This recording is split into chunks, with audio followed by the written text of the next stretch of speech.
teman-teman, gue ngerasa bahwa tidak ada orang yang mahir dalam segala hal di dalam kehidupan ini, ya. Termasuk juga teman-teman mahasiswa gitu ya. Jadi transkrip nilai kamu itu sering sekali seolah-olah menjelaskan kamu mahir dalam segala hal.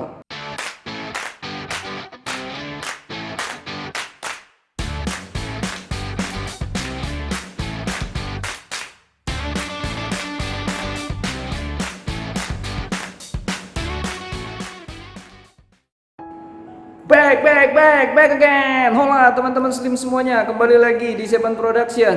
Nah baik teman-teman, gue coba kali ini untuk ngebahas sesuatu yang sebenarnya penting banget buat mahasiswa, yaitu adalah bagaimana gue pingin membandingkan. Artinya di sini adalah melihat banyak mahasiswa yang pada akhirnya ketika kuliah itu fokus kepada yang namanya score oriented, ya. Nah, gue coba menawarkan bahwa ayo teman-teman jangan terlalu fokus dengan yang namanya nilai, ya, karena ada yang lebih penting sebenarnya untuk kamu bekali atau lebih persiapkan, ya, untuk karir atau untuk masa depannya. Itu adalah kualitas diri kamu sendiri, ya, kualitas diri. Nah, di video kali ini gue akan mencoba untuk memberikan beberapa alasannya. Namun teman-teman penting untuk gue tekankan di awal.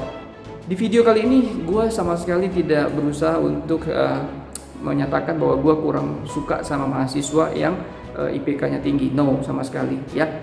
Kebanggaan buat kita seorang dosen adalah ketika mahasiswa kita bisa memiliki kompetensi, dan salah satu kompetensinya memang dilihat dari IPK, ya. Jadi yang kedua juga bukan berarti gue ingin mengatakan bahwa gue sangat senang dengan mahasiswa yang IPK-nya rendah, ya.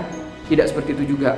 Nah, jadi teman-teman, gue sebenarnya intinya adalah memperhatikan semua hal yang mahasiswa lakukan. Terlebih lagi gue selalu mengaitkan dengan masa depan atau bagaimana dengan kira-kira karir mereka ke depannya. Oke teman-teman, seperti apa pembahasannya? Namun sebelumnya, cobalah berinvestasi terlebih dahulu dengan menekan tombol subscribe, share, like, dan komennya. Dan jangan lupa tekan loncengnya supaya dapetin updatean dari channel ini. Oke teman-teman, seperti apa pembahasannya teman-teman? Check it out!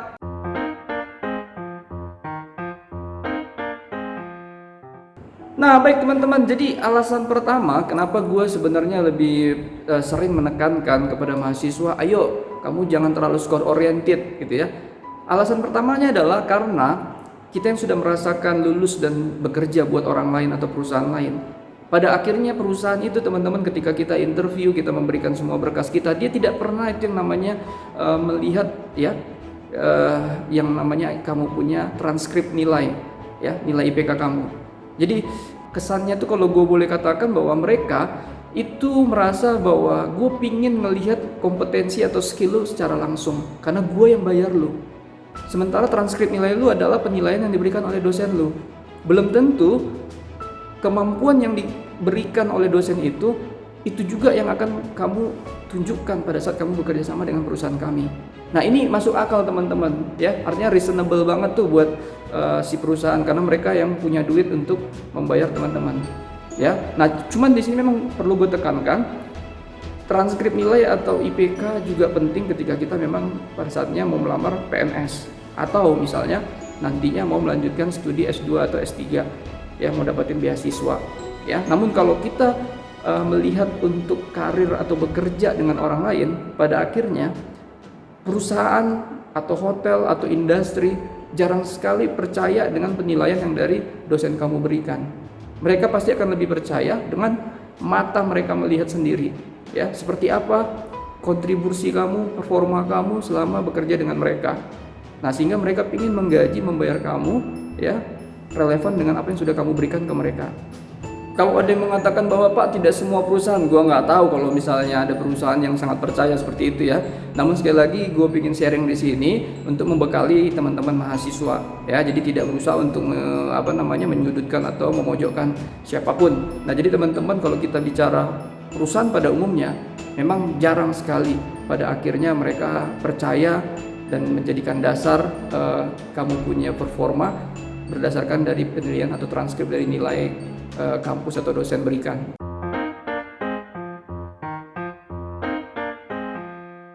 Dan alasan kedua selanjutnya teman-teman, gue ngerasa bahwa tidak ada orang yang mahir dalam segala hal di dalam kehidupan ini, ya, termasuk juga teman-teman mahasiswa gitu ya. Jadi transkrip nilai kamu itu sering sekali seolah-olah menjelaskan kamu mahir dalam segala hal, ya.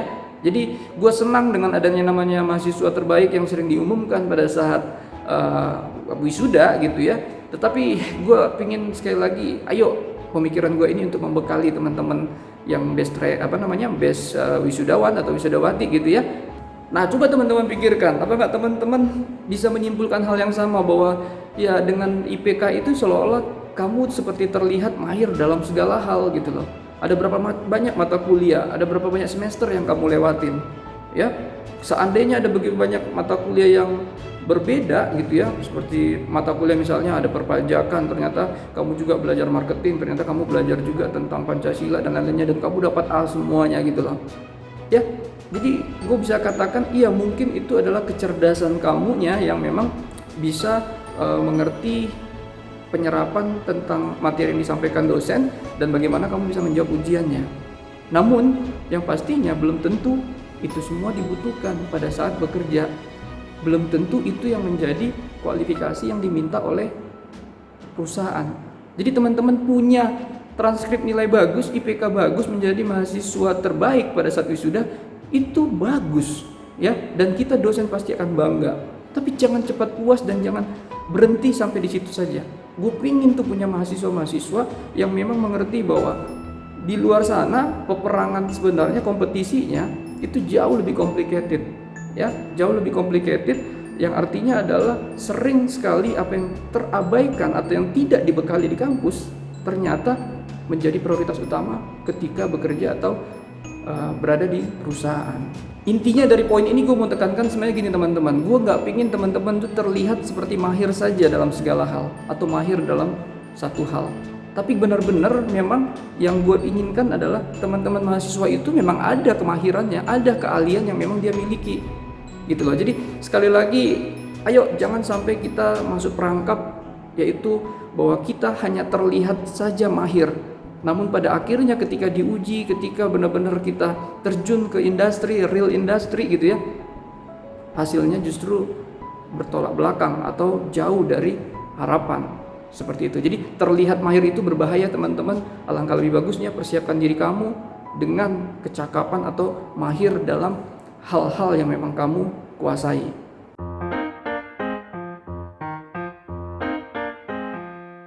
Nah, berikutnya teman-teman, ini yang penting juga menurut pendapat gua ya. Jadi sering sekali akhirnya nilai IPK kamu itu tidak membuat kamu memahami diri sendiri. Artinya tidak memahami diri sendiri adalah kamu tidak mengenal secara jelas apa sih yang namanya kecerdasan inti kamu. Ya, kecerdasan inti ini gua bisa bilang apa ya? Semacam kayak kamu punya keahlian khusus ya, tapi bahasanya gue tuh adalah kecerdasan inti. Jadi kecerdasan ini menjelaskan bahwa ada loh sebuah karakter yang kamu punya, dan ini menjadi sebuah keahlian dan tidak dimiliki sama kompetitor kamu. Dan ini juga lah yang menjadi alasan semacam bargaining kamu, value yang kamu tawarkan ketika kamu bekerja sama orang atau misalnya kamu buka usaha, bahwa ayo ini adalah gua dan gua unik ya. Dengan gua unik, lu gak akan bisa temukan dengan kompetitor atau dengan aplikan-aplikan yang lain, peserta-peserta yang melamar kerja lainnya ya. Nah, jadi gue berharap di kampus yang kurang lebih 4 tahun tersebut, ayo PR tersulit mahasiswa sebenarnya adalah dia bisa mengenal diri atau jati dirinya. Terlebih lagi maksudnya jati diri di sini adalah dia punya keahlian itu apa. Banyak orang jago marketing, tapi kamu harus bisa secara spesifik menemukan diri kamu, saya itu jago marketing dalam hal yang mana ya?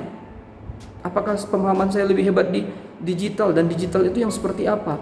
Ya, jadi teman-teman penting untuk mengetahui kecerdasan inti kita, karena ingat, ini juga yang menjadi motivasi terbesar orang-orang yang pada akhirnya DO atau tidak melanjutkan kuliahnya, dia tidak lulus. Karena apa? Ketika dia DO dari kampus, dia punya banyak waktu untuk mengasah diri. Dia punya banyak waktu untuk semacam trial and error, apa saja yang dia kerjakan. Dengan cara seperti itu, waktu sendiri yang akhirnya menunjukkan kepada teman-teman ini bahwa ini loh kecerdasan inti lo, ini loh kekuatan lo, sehingga kalaupun ada pesaing lo membuka usaha yang sama seperti lo, mereka tidak akan bisa menciplak karena hanya blueprintnya tuh di lo doang gitu loh.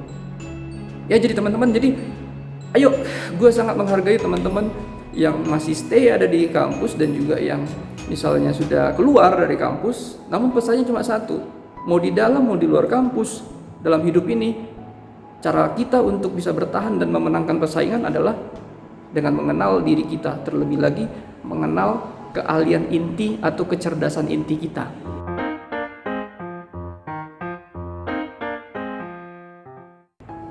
Nah, terakhir teman-teman, ini poin yang gue anggap juga bukan hanya berlaku buat mahasiswa saja, tapi juga dosen.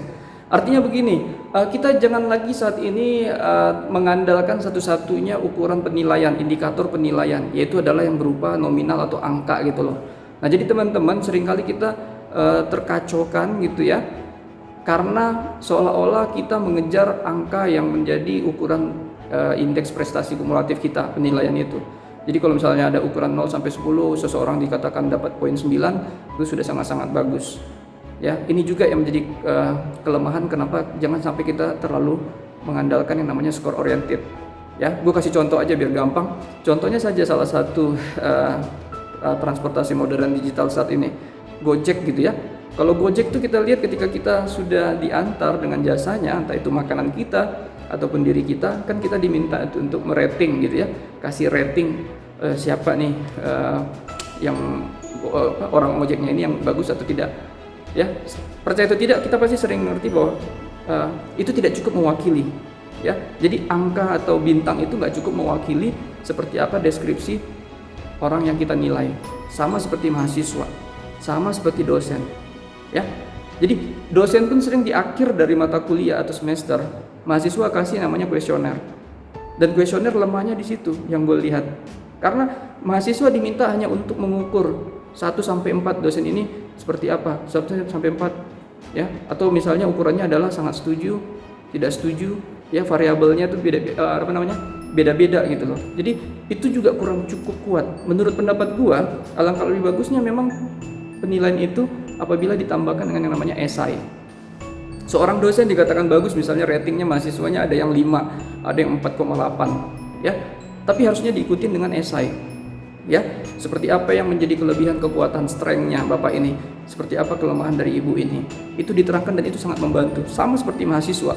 Kalau seandainya penilaian IPK kita ya memberikan semacam fasilitasi esai untuk ditulis oleh dosennya, itu akan lebih bagus. Ya, apalagi per mata kuliah, wah itu sangat bagus. Ya, jadi teman-teman, ini juga yang memang salah satu yang sering gue tekankan di konten-konten gue, bahwa penilaian di kampus-kampus kita ini masih sangat-sangat lemah. Ya, seolah-olah pada akhirnya nilai kita itu tidak terpakai di perusahaan. Jadi gue tetap berharap kampus atau lulusannya dihargai di real industry, dan tugasnya gue sebagai seorang dosen saat ini ya memang bagaimana membantu mahasiswa itu lebih lagi dianggap atau lebih lagi mewakilkan atau lebih mudah lah ketika dia harus bekerja atau berwirausaha. Dan ide-ide semua ini, alasan-alasan yang gue sebutkan tadi, semuanya lebih ke arah sana. Bagaimana mempersiapkan mahasiswa-mahasiswa ya, terutama yang nonton ini video, bahwa ayo, satu hal, kita tidak boleh berpuas diri dengan apa yang kita sudah dapatkan. Yang kedua juga gue hanya mau katakan, teruslah untuk mengevaluasi apapun yang kita kerjakan, apapun yang menjadi job desk kita. Dengan cara seperti itu kita bisa bertumbuh ya. Dengan cara seperti itu terlebih lagi kita bisa menjadi berkat dan diberkati. Oke teman-teman, itu saja kira-kira sharing yang bisa gue berikan untuk konten kali ini. Terima kasih juga teman-teman sudah menonton, tapi jangan lupa juga untuk berbagilah untuk subscribe, share, like, dan komennya. Oke, subre. Thank you very big and God bless you all. Out.